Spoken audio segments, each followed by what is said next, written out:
इतिहास लिहिला तो कोणी याऱ्या गेऱ्याने नव्हे, महाराष्ट्राचा जो इतिहास लिहिला तो हिरव्या पिवळ्या शालीनं, तलवारच्या खणखणाटीनं, घोड्याच्या टापानं आणि शाहिराच्या डापानं, आणि हाच इतिहास घडविला माझे छत्रपती शिवाजी महाराजांनी. मुद्रात छत्रपती शिवरायांना, रयतेच्या राजाला, ज्याच्या भक्तीला जोड नाही, शौर्याला तोड नाही, जो अथांग आहे सागरा समान, ज्याचे छत्र म्हणजे आबाळाचा सन्मान, तो त्या सूर्याची शान, मराठी मनाचा धगधगता अभिमान, काय जाय सह्याद्री ज्याला शंभूंचा अभिमान, महाराष्ट्राच्या देवाऱ्यात तेच पहिलं स्थान, असे ते प्रौढ प्रताप पुरंदर, क्षत्रिय कुलावतंस, सिंहासनाधीश्वर, राजाधिराज, श्रीमंत, श्री श्री श्री शिवछत्रपती शिवाजी महाराज की जय.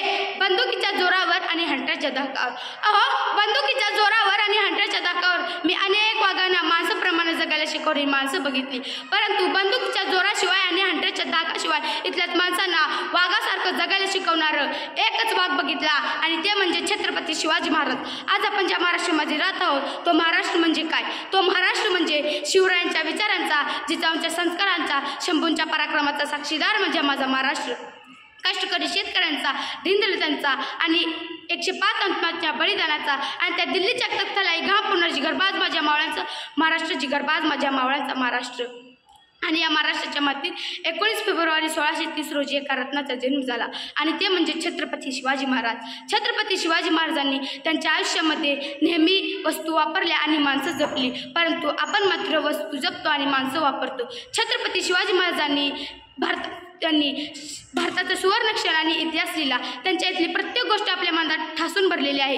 असाच एक प्रसंग तुम्हाला सांगावंसं वाटतो की महाराष्ट्राच्या कर्नाटकाच्या मोहिमेवरनं महाराज परत येत होते, तेव्हा तिथे बेलवाडी नावाचं गाव होतं. तिथे छोटासा किल्ला होता. मल्लामा देसाई नावाची ठाणेदारीण राहत होती. दादाजींना वाटले जाता जाता हा एक गट घेऊन जावा, म्हणून दादाजींनी थोडा तिरका सैन्य गोळा केलं आणि मल्लामावर तुटून पडले.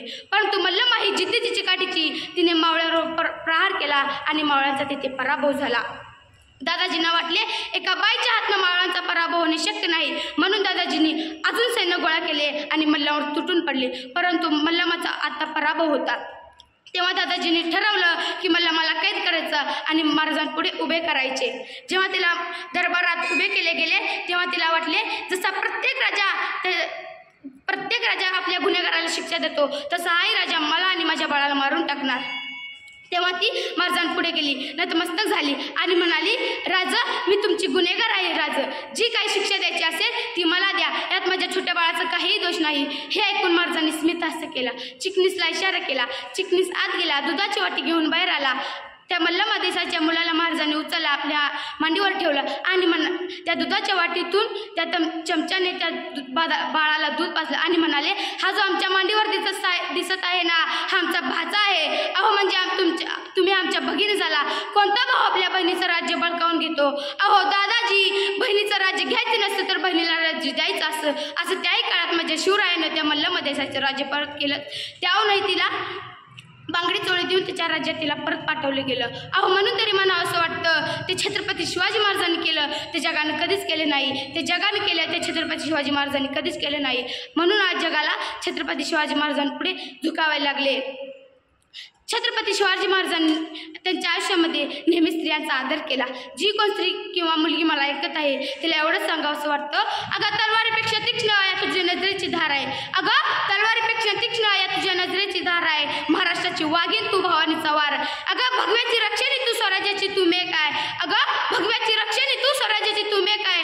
तू समजू नको स्वतःला, तुझी जाऊची लेक आहे, तुझी जाऊची लेक आहे.